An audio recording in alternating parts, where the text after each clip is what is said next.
This episode is presented by Edge. Edge is our pro-to-pro advisory service, which is all about the macro with a focus on one-to-one engagement with the hedge fund manager, Craig Shapiro, and direct access to LaDuc Trading founder, Samantha LaDuc.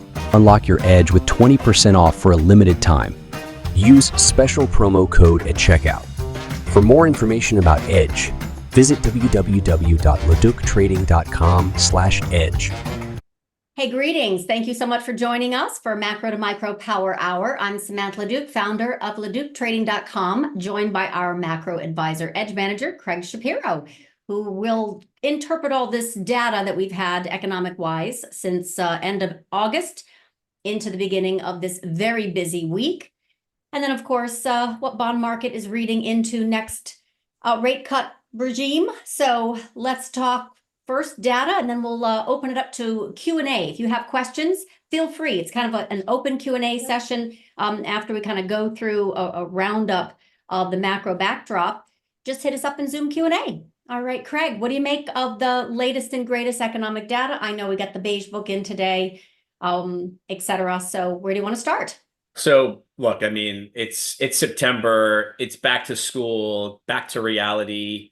People have to get off the beach and start thinking about, where we are in the economy, where are we in the Fed cycle, and where are we in earnings and the like. And look, what we had, not last, but the week before last was this Jackson Hole speech by Powell, where, he pivoted fairly aggressively, I thought, from kind of where he was at the press conference in July, where, the Fed did not cut rates and he was, teeing up the September. So he, wasn't as, didn't cut rates in July, but teed it up. And then at Jackson Hole, he just really, really pivoted, it seemed, and kind of really intonated like it's time now.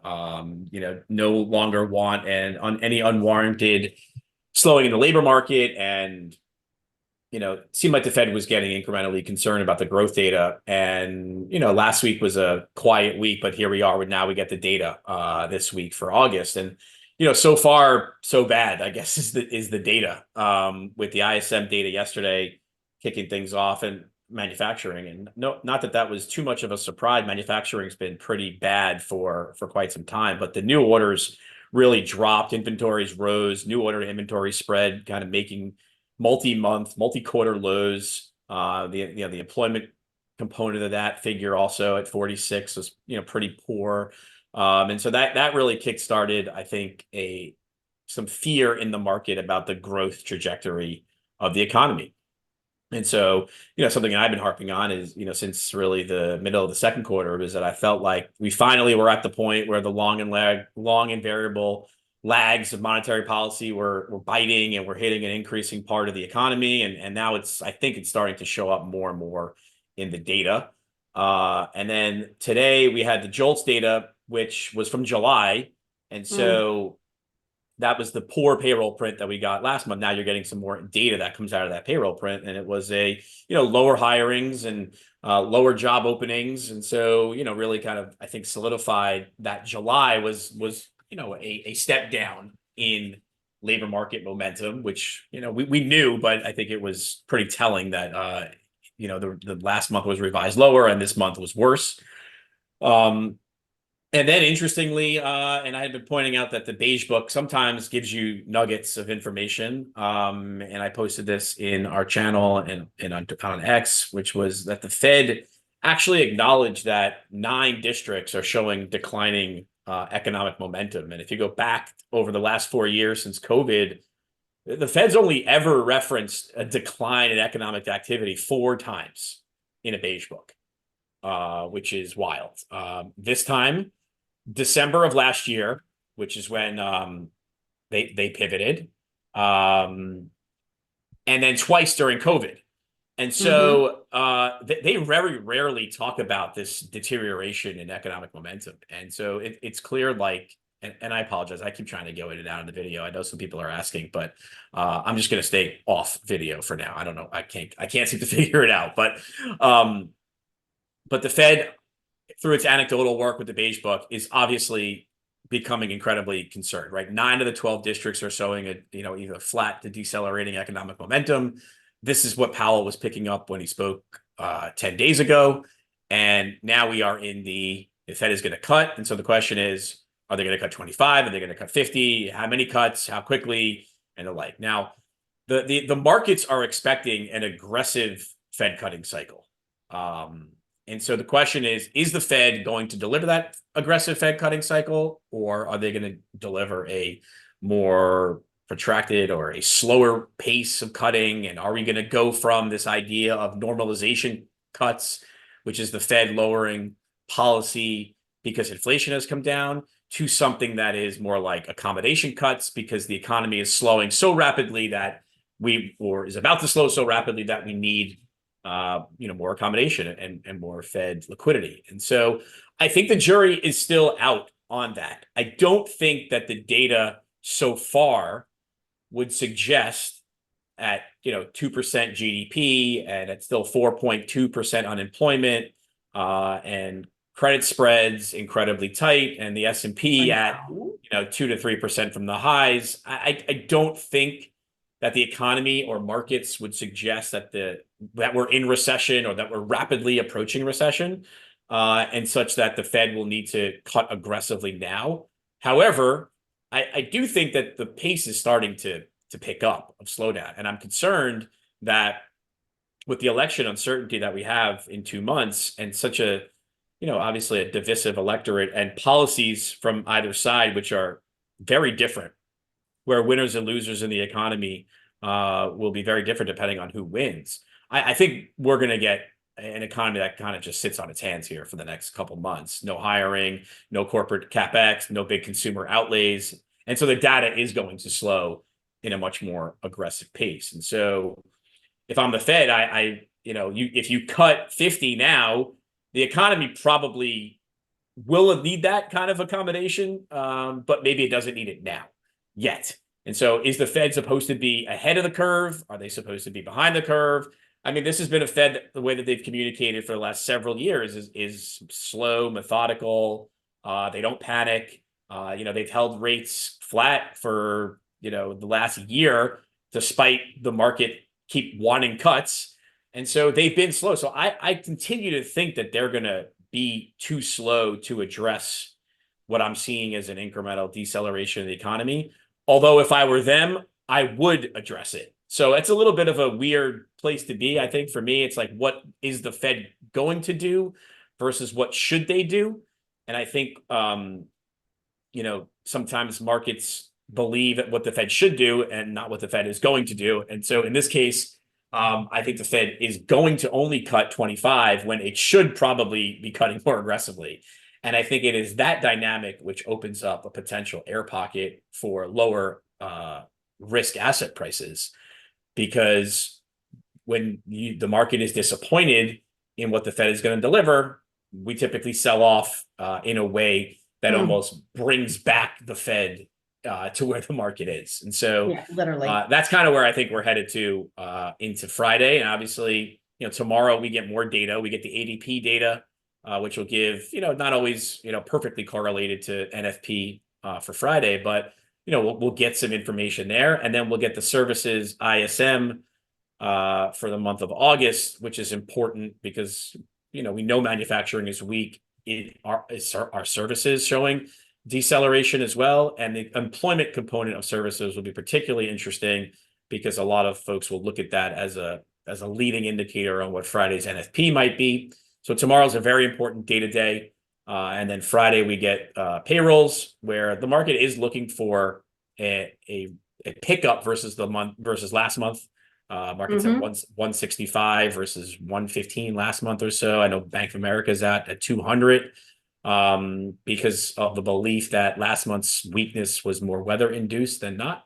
And so we'll see. And then interestingly, just to kind of conclude this diatribe, is that the Fed has recently now added Waller speaking now at 11 o'clock on Friday after the payroll print. Okay. He wasn't scheduled to speak when I checked last week.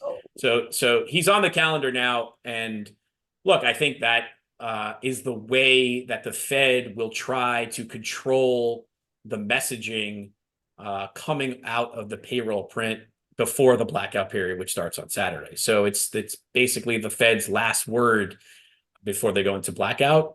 And I think in this environment, look, obviously Friday morning, the payroll will be most important driver, but if it comes in stronger than expected, Waller comes out then and says, hey guys, we're not cutting 50, right? This is the way that the Fed will try to signal to the market that it's way too far ahead. Now, if the payroll print comes in horribly, he probably will speak the opposite way. But I think we are setting up for a better than expected payroll print on Friday. I agree.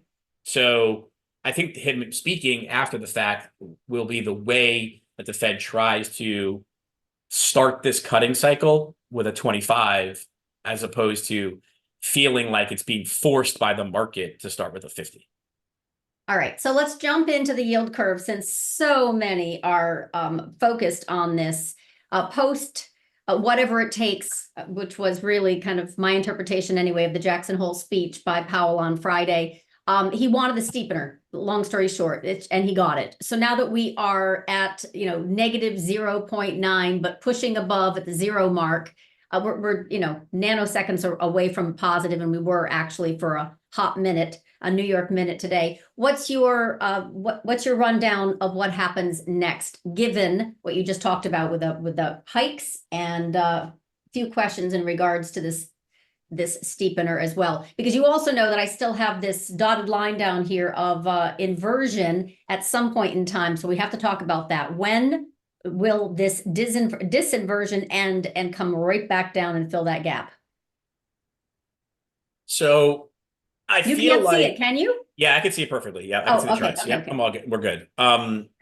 So I feel like I know where this is going to be in 3 months' time. I think we're going to be reasonably steeper because I believe the economy is slowing at a more protracted rate, and it's going to force the Fed to be doing the cutting that the market is expecting, and possibly even more. Now, we are set up the wrong way, though, for Friday, for steepeners, because if the data comes in better than expected, the curve is going to flatten. Yes. Because we'll and they are expecting a 4.2. So we'll take the cuts. We'll start to have to take some of the cuts. The market will, the bond market will take some of the aggressiveness of the cuts out of the curve, which will take up 2-year yields, and probably mean, in my view, that again, it's a higher for longer type situation. And so the back end yields probably don't go up as much, which means we flatten. We basically bear flatten in that environment. So I think that's how you get your chart going the other way again. And so we're set up for steepeners. Positioning is, market's leading the wrong way, I think, if we get a better than expected print. So it's like the economists and the pundits are looking for a better than expected print, but I think the bond market seems to be setting up for a worse than expected print. And so I can see an environment here where all yields move higher on a better than expected number for Friday. And this might not be a very long-lived thing, and maybe, higher yields for a day or 3 or 4, and we get into next week and it's just, we go back into, risk off mode because the rest of the data continues to slide. But I think that's how you would see that 2s10s kind of, it re-invert for a period of time again. Okay. That's one of the questions, obviously, and why TLT in particular, but the longer has been very strong. So the other chart that I have been focused on has been this 2-year. Let me just bring it up right here. Let's talk about that. I know this is dated August 20th, but this is the Fed funds rate up here before the Fed cutting cycle. And this is the 2-year, obviously pretty darn bullish. This is the spread between the 2-year and the Fed funds. Any comments on this? Because this is the short end, which they do control. Yeah, look, the bond market is pricing in a very significant rate cutting cycle. We're looking for basically 9 to 10 cuts in the next 8 meeting, 8 to 9 meetings. And so as you kind of, that's where the 2 year will be. And so 2 year is a combination of the next basically, 8 quarters of yield. And so the bond market is expecting this very aggressive cutting cycle. And it's just not clear to me that the Fed feels like it can deliver that pace at this point. I mean, Bostic, put an essay out today. He's a voter, and he's talking about slow and methodical, right? He's talking about the job is not done yet on inflation. The labor market, although slowing from the tightness that it had been at, is not rolling over, right? So, and then there was a comment about by Barkin last week, just talking about that the neutral rate. We don't know what the neutral rate is, right? The neutral rate could be as low as 1.5%. It could be as high as 4%. Like the Fed doesn't have a great view on what the neutral rate is for this economy. I suspect they acknowledge that it's higher than it was prior to COVID, but they acknowledge that it's a range. And so if you don't know where neutral is, then why are you moving aggressively to get to some neutral level, right? So again, this argues for slow and methodical. Now, I think that the market, because this is what the petulant children of the market do, are begging and requesting and yearning for more cowbell now, for a variety of different reasons. But this is not how this Fed has been operating for several years now. So I think there is scope for disappointment here, provided that the payroll print is not a catastrophe on Friday. Now you go back and you look at the dot plot from from the June meeting, and now we'll get a new dot plot. So the dot plot is the Fed's best expectation for where they expect rates to be. For 2025, they were looking for rates to end the year at 4.1%. Currently, the market is looking for rates to end next year at 3.1%. So 100 basis points lower than where the Fed was in June. 18 of the 19 members had dots that were basically clustered around 4.1. Only one member had a dot that was at 3.1.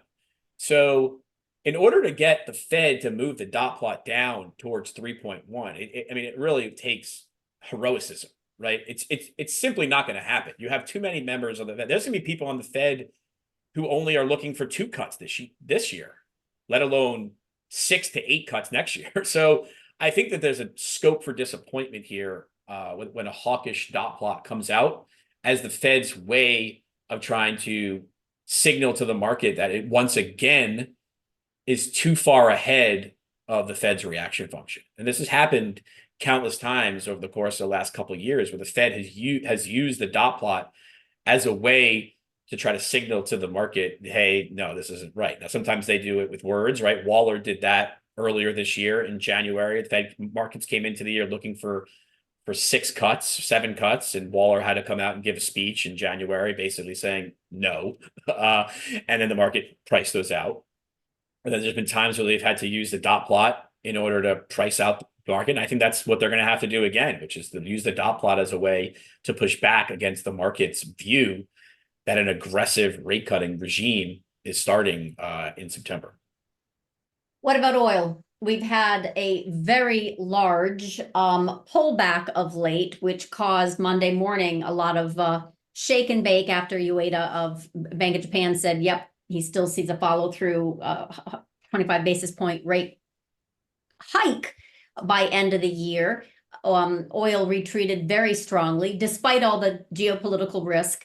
Thoughts on that? Because that also is a question. What are your thoughts on oil as a reflection on global economics? I think, look, I think it's cyclical growth assets like oil, like commodities, are showing you the way about global growth momentum. I mean, the global PMI for the month of August was poor.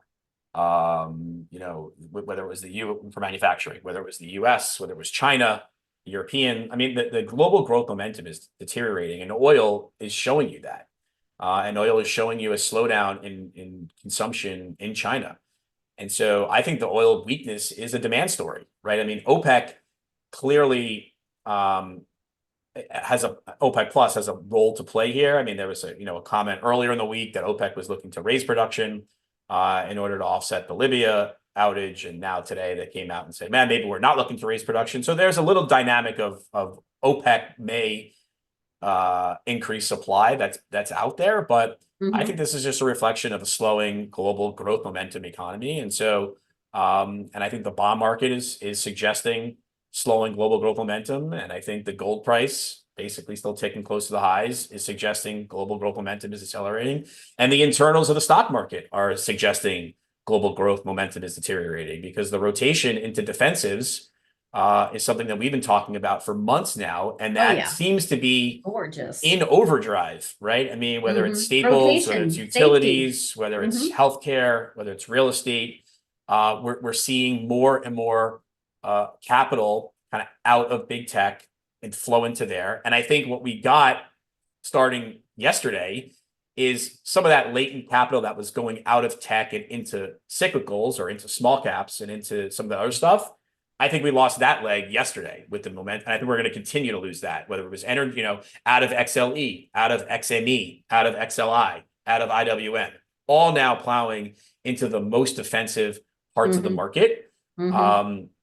Because look, folks who have made good money this year or for years owning big cap tech don't want to exit the market, right? They want to just take that money and keep it in the, the markets are up. Why pull it out when markets are up on the year this late in the year? They rarely fall, right? There's a lot of historical stats about this, even though we're in the seasonally crappy period. But sell your tech and buy utility, sell it and stay in there, right? And so we're seeing that dynamic. We haven't had the sell all equities moment yet, because that the growth data hasn't deteriorated rapidly enough.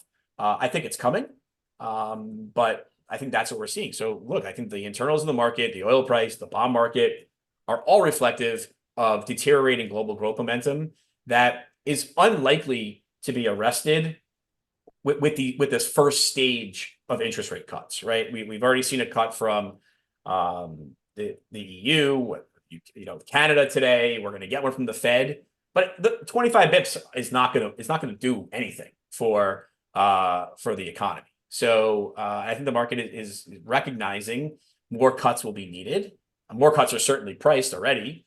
And so I think this is the internals of the market are speaking this reality.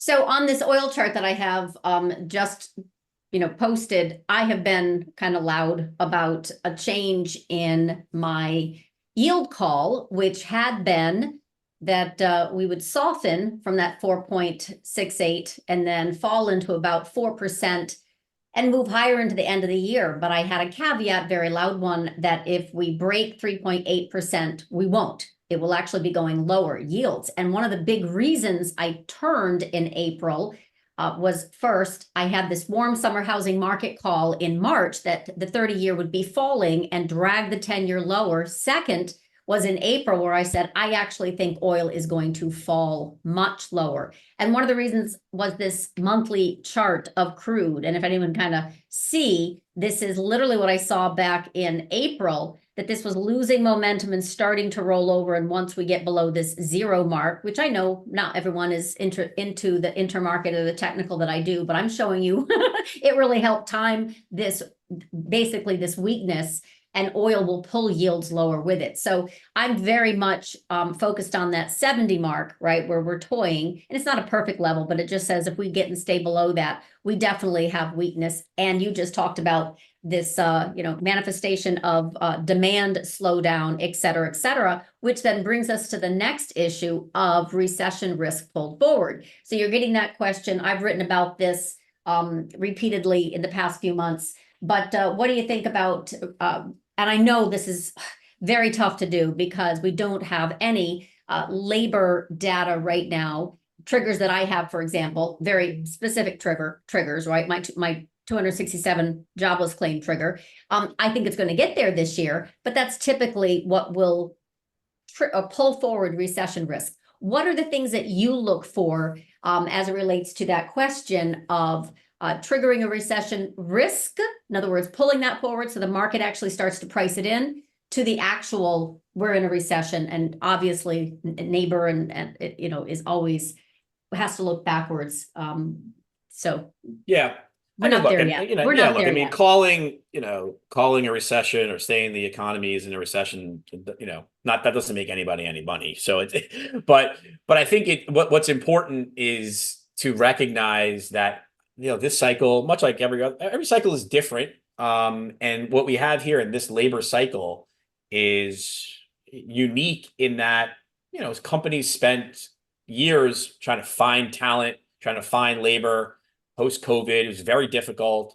And so they are holding on to their employees more so than I think we would have done in prior cycles because of that dynamic that in play where they spend so much time finding people, training them. And so, and if you believe that the Fed is going to be cutting aggressively in the course of the next year, and you're a company and you're doing okay, you're thinking, you know what, let me hold on to this guy a little bit longer. Maybe I'm not going to hire anybody, but I'm not going to start firing people if I think the economy is likely to get better, next year because rate cuts are coming. So I think there's some of that dynamic in play. The other dynamic that's in play is, look, the hiring at the government level and in kind of non-cyclical areas like healthcare and education has really been the driver of employment gains. And so those are just kind of not cyclical and makes it harder to, many of those, including government, doesn't fire anybody. So it's just, I think it's taking longer to see the labor market deterioration versus prior cycles. That being said, savings rate is gone, right? I mean, and even though inflation is coming down, prices are still extraordinarily high, right? And so consumers don't feel any better. And even though their wage growth may be outpacing, the government's definition of inflation this year, I don't suspect anybody really believes that they're doing better on a real basis in for a majority of folks in 2024. And so, and they've had to deal with 20% plus inflation since COVID, and they're still trying to catch up. So I think that dynamic is in play. The savings rate has been tapped out. Interest rates for low-end consumers are very high on credit cards. Obviously, buy now, pay later flows have increased as people are saying, just let me get any money in order to start paying for essential goods. And so I don't view the growth in buy now, pay later volumes as bullish. I view that as bearish. It's basically, people are just looking to scramble to try to get access to capital to pay bills. So I think that's the dynamic we're seeing in the economy, and it will show up in the labor data over time. The other thing that's important to realize this time on claims is that the recipiency ratio, which is the ability of somebody to actually apply for benefits, is basically at a 10 to 15. It's at a low. It's 10 percentage points lower than the average that it's been over the course of the last 30 years. Daniel DiMartino Booth did some work on this. It's down at 25 or 26%, which basically means in some states you can't even apply for a certain period of time. And if you want to, if you get laid off and you want to become an Uber driver for a bit or a DoorDash driver, you can't apply for benefits. So the claims data is flawed. It's just not picking up the slowdown in the labor market that it normally would. And so it'll show up. It's just, again, all these things are showing up with a lag. And so for me, I think that the economy is showing those signs of strain.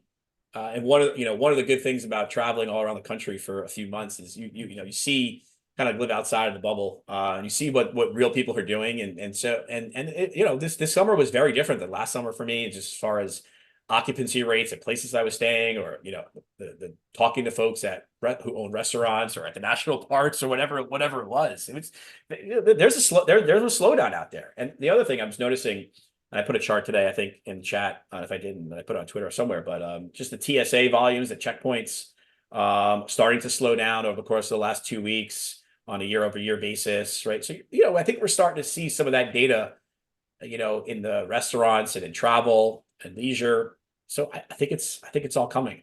And then the election uncertainty is just not going to go away. I mean, I know there's a debate next week, and in 2 weeks is the Trump sentencing stuff. Obviously, both of those things will be important for the electoral sentiment, but uncertainty remains. It's a 50-50, election, right? And so I think people are going to just wait and see who wins and what DC looks like for 2025, because that's going to drastically impact the tax regime, sectors that win, sectors that lose. And so I think between now and then, it's just everybody holds off. And that's really how we have a bigger slowdown. I think the oil price is starting to sniff that out already. The bond market is sniffing it out. And as far as the Fed is concerned, 25, 50 basis point rate cuts are not going to change the dynamic that much right now, right? It would be better to just, it's almost like for the Fed, would it be better to just allow asset prices to fall a bit, take some of the froth out of the asset markets, and then come in next year when you know what the administration looks like, what the tax and tariff regime is more likely to look like, and then can react aggressively if needed in the first quarter of the year. Obviously, that's not how the Fed really works, but I think they want to be seen as not too political, which I think suggests that they're going to go 25 in a couple of weeks and look to do the bulk of the cutting when they have more visibility on what the administration looks like. All right. So one thing that I had posted, if I can bring this up, hold on a second, is the dollar right here. You got a question on that. But one thing that I had for my review of the whatever it takes kind of interpretation of Powell's Friday Jackson Hole speech was that we were really big picture in a global leverage unwind. This was obviously point forward here in the August 5th drawdown that did see a very sharp reversal, but the point still remains. Banks are cutting. I think Bank of Canada just did a third round, and that is, to me anyway, indicative of global credit demand falling, inflation, the rate of change, obviously not Main Street, compounding 25% over the past 4 years. That's very different than the rate of change from 9.1 under 3% for CPI. Yeah. But this has definitely this script of rates have fallen. I believe demand also falls, and then jobs, that's next. And you're just talking about how it's not really indicative. This line in the sand that I have of 267,000 jobless claims, it never gets there. It's like it never even moves off 230. Then oil price falls. We're right on the cusp of this baby, like careening over 70 in my humble opinion. And I have been focused on this very, very strongly, as you know, strongly since April. So March, I think yields are actually they're going to help the 30-year come down. We have already had that dramatic pull down, and it keeps going, and it's pulling the 10-year. The oil is also going to pull the 10-year yield lower. Stocks have been digesting and in distribution. We could go through this another, month or two, but big picture, wage growth, I'm watching, and it has started to slow. That's one thing that they're, if we can't get jobless claims, accurate, timely data or trusted data, we can definitely see that wage growth is slowing. We've got productivity numbers coming out tomorrow. Anyway, the point is, I think we're going to have more Fed cuts aggressive than usual, but they have been doing a good job of keeping the dollar kind of, what for lack of a better word, in check. So the question is, where do you see the dollar going with economic backdrop and volatility pre and post election if there is a growth slowdown? And I think you and I are both in agreement that it's here, but the market doesn't see it yet. Yeah.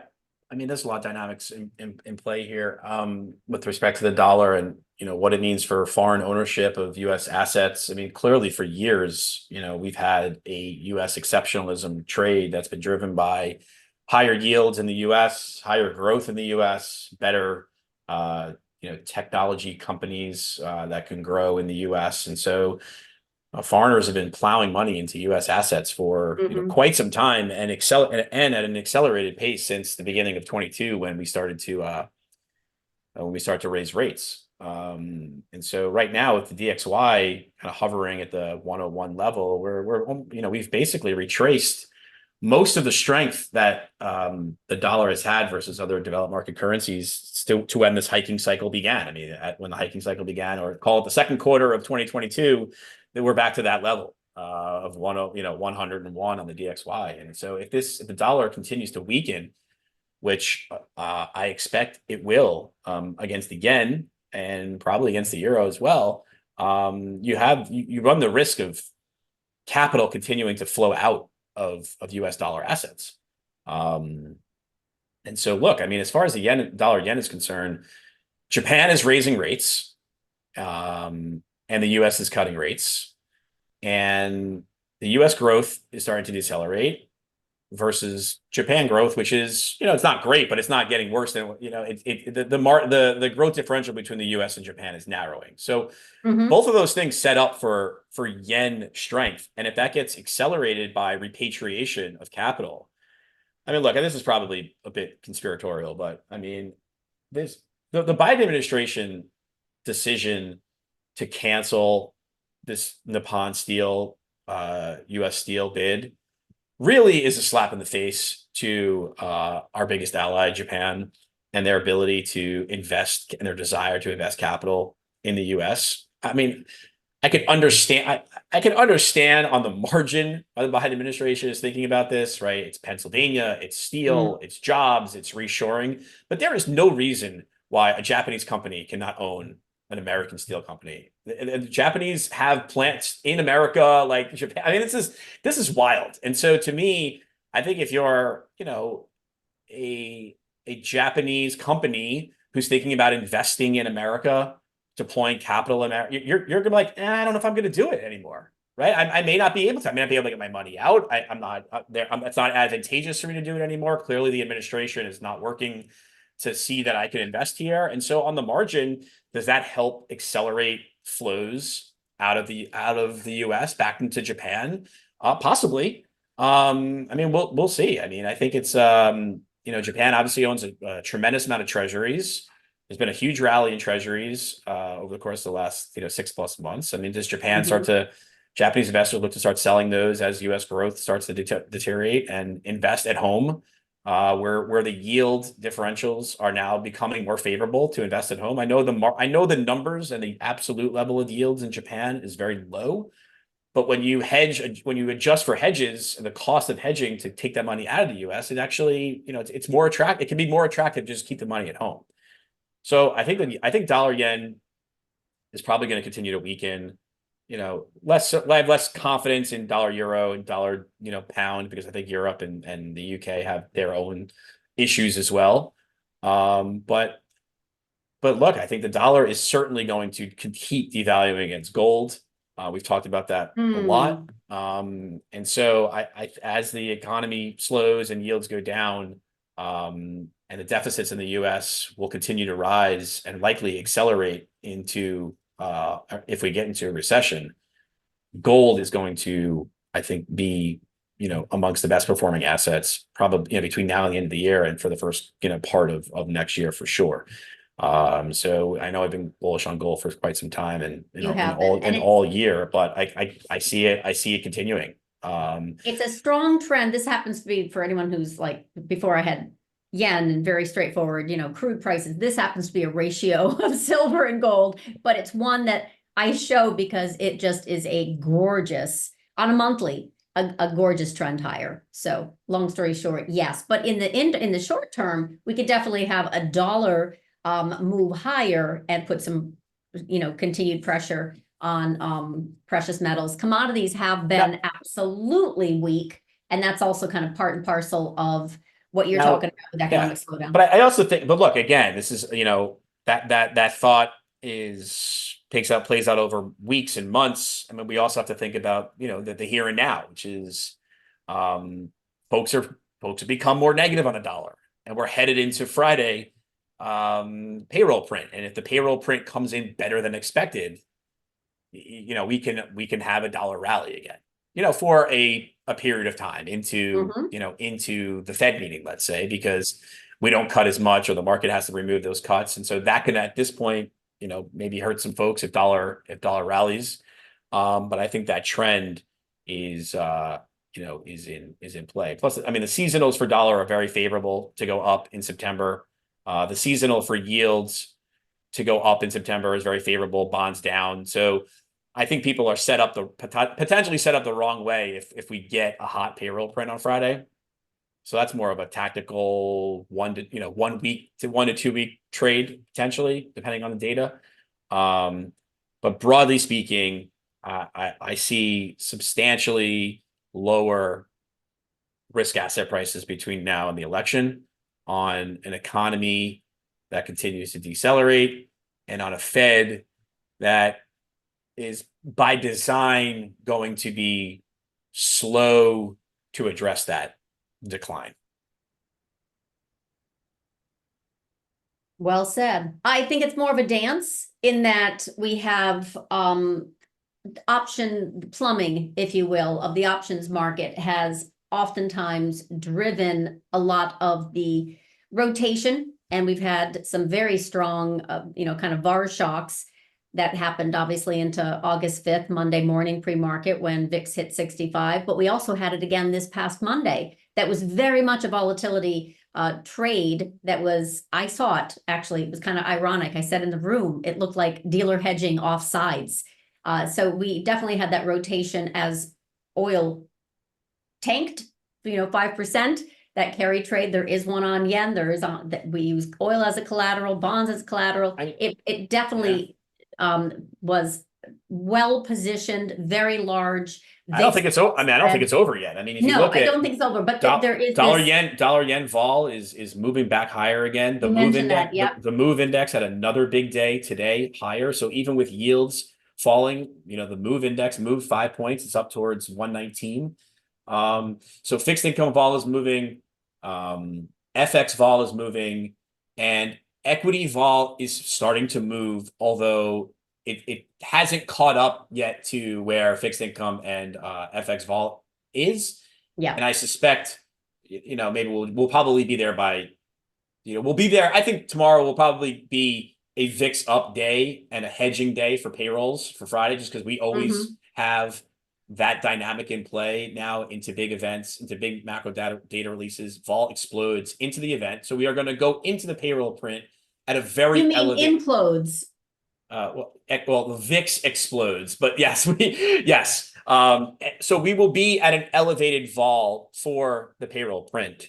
And then what typically happens is no matter what the number is, vol comes in after that because the event has come and gone.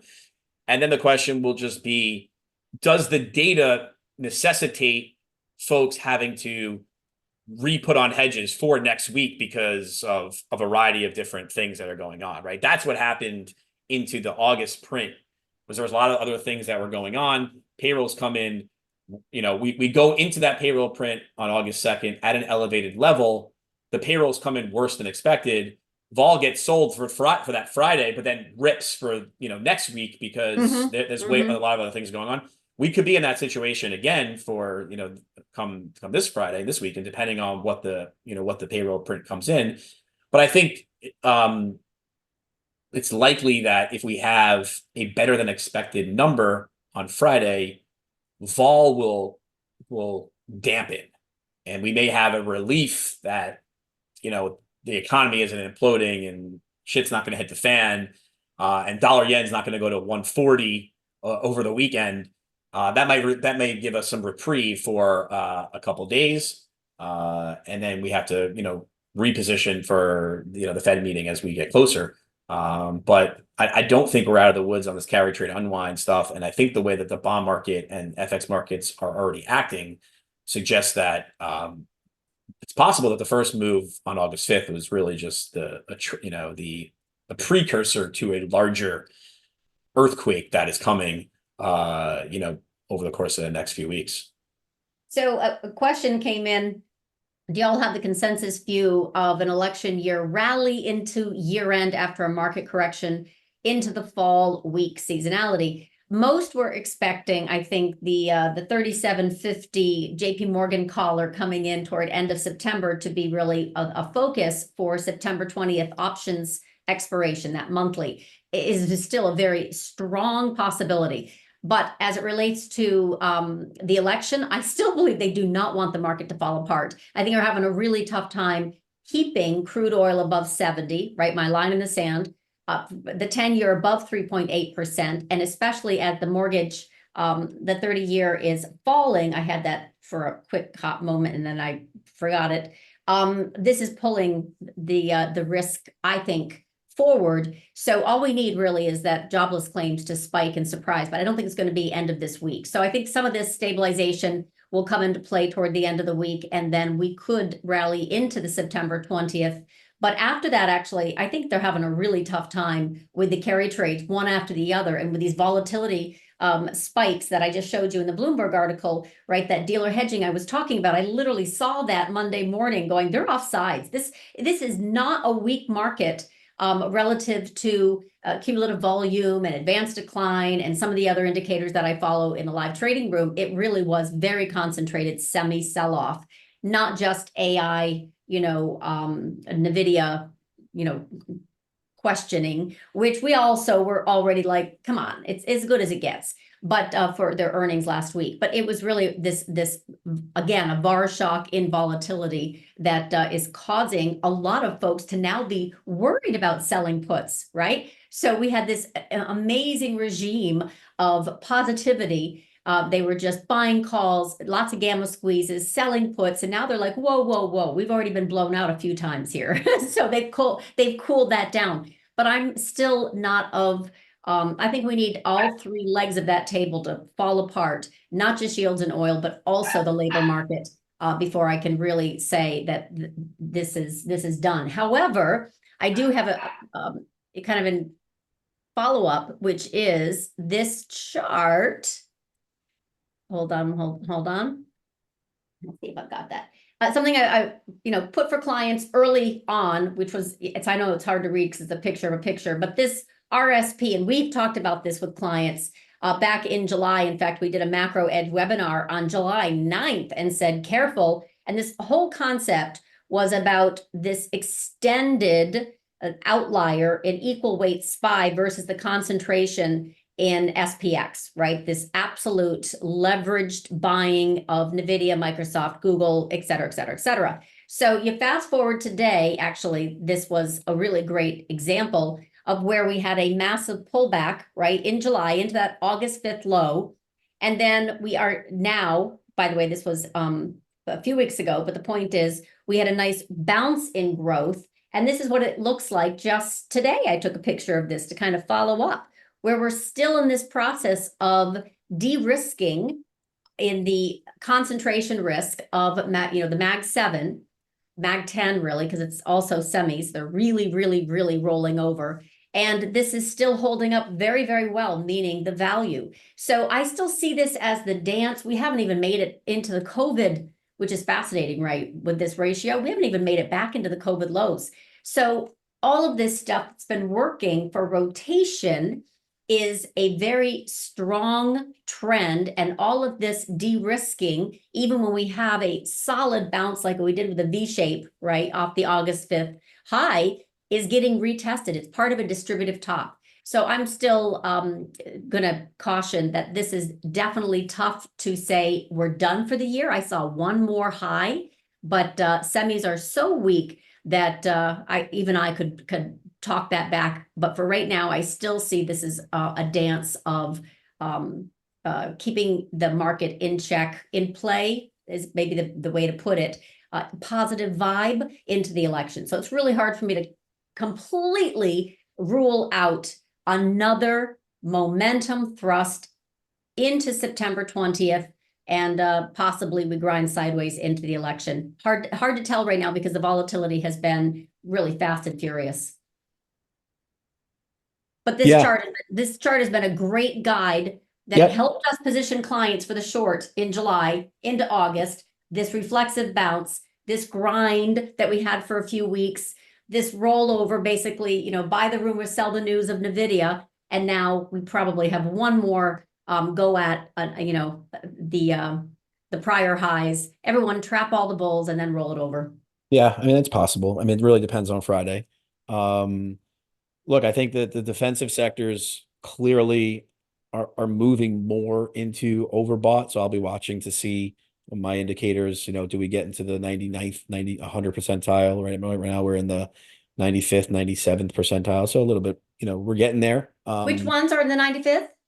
SPLV, which is the low vol ETF, Okay. XLP, IYR, XLU. So those are, not surprising. Are pretty are getting overbought. Doesn't mean they can't keep going. And so the question I think is, will they, when those get to extreme overbought, will folks be able to rotate out of those into something else? Or do they feel like, well, they can't rotate into SMH and NVIDIA because that trade is broken now. They can't rotate into small caps and cyclicals because the economy is slowing. And so do they then move into cash, right? Because it's time. And I don't know what's going to cause that, but we'll keep an eye. I mean, for me, again, I think the dynamics of the seasonality in play here, the September, October, we have we have various times during the next 8 weeks when liquidity is drained, right? We get this September 15th tax payment that drains liquidity. Then you get this RRP build at the end of the quarter, which is typically significant as there's window dressing for the end of the quarter. The second 2 weeks of September, I believe, are the two worst weeks of the year for markets. And then into the middle of October is you have another liquidity drain that comes from the corporate tax payment, from the consumer, the individual tax payment. So, add to that the election uncertainty and just the back and forth of the debates and the 50-50 split. I mean, it seems to me like we're going to keep getting data that doesn't look good. We're in the seasonally crappy period. Yes, we have to deal with these options dynamics, but these can very easily become risk off events too into expiries as opposed to keeping markets afloat, depending on whether or not we trigger, right? We're back into a negative gamma regime now again. So we'll see. CTAs are set up now to sell into next week and into the end of the quarter. We lose the share buyback bid starting on September 13th. We'll start, every day past that, we start to lose some of the buyback bids. So this is a precarious setup, in my view, for risk assets, for stocks. I think if we got your scenario where markets were able to keep it together and grind higher into the September expiry, I would be loving to lay out shorts at higher levels one more time. I'm not sure if we're going to get it. And so I kind of feel like I'm short now and, I'm a seller of rallies and, think we could very easily take out the August 5th lows between now and the election and find another level at much lower prices that gets the Fed into a oh shit moment whereas they, right now, I don't think they feel like they need to be there. Well, this is the chart I have up while you were talking about the semi rollover. Yes, it is definitely an outlier that was waiting to revert. This happens to be my SMH to SPY monthly ratio. And by the way, way back here is the 2000 high. We haven't even gotten back to it yet. So I show this to clients and we're only at 0.41. So we still have 0.39 to go. I think that's an area where we can have a bounce and hopefully we do, because that would give the opportunity for those who really want to reload at higher prices. But this was the big warning. Don't wait for earnings to position short, because it was already fait accompli that we were going to have this distribution from the Mag 7 concentration risk into the basically overbought SPX and oversold RSP was going to start to revert. And sure enough, semis were the reason for a big part of the season. And I don't think it's done. Long story short, I don't think it's done. But we can also have some very strong bounces that can last several months. And so that's the big takeaway anyway. And I'm so sorry you could not, just be here side by side and see the face with the talking head, if you will, for Craig. He had some technical difficulties. So thanks so much for sticking around and enduring my, chaotic little presentation of charts to kind of fill some of the space. So I don't have to do this to you. But anyway, great questions. And thank you very much for your time. Any other event risks that you want to really highlight besides this week, after this week? We'll come together on Fed Day, which is in 2 weeks from today on September 18th, Wednesday at 4 o'clock. But anything else before that you want to just kind of highlight? I mean, next Wednesday is the CPI, and then next Thursday is a PPI. So look, I mean, those are still important because if inflation doesn't continue to decelerate the way the Fed expects, it is harder for the Fed to react with an aggressive rate cuts to address labor market concerns, right? They have talked about a dual-sided nature, the balance of risk being balanced. And so if inflation doesn't keep falling, then they have to go slower. So we'll get another reading on that in a week. Market's looking for a decent drop down in CPI from 2.9% headline to 2.6%, but core is still above 3%. So again, the dynamics of the Fed cutting 50 basis points when core CPI is still above 3%. Yes, it's not PCE. Yeah, it's not the Fed, but still, it's harder. It's just there's an optics involved that the Fed, I don't think, wants to necessarily create that dynamic where they're cutting aggressively right before the election with inflation running above target, stocks at the highs, right? They think about all these things. I think they would like to go slow.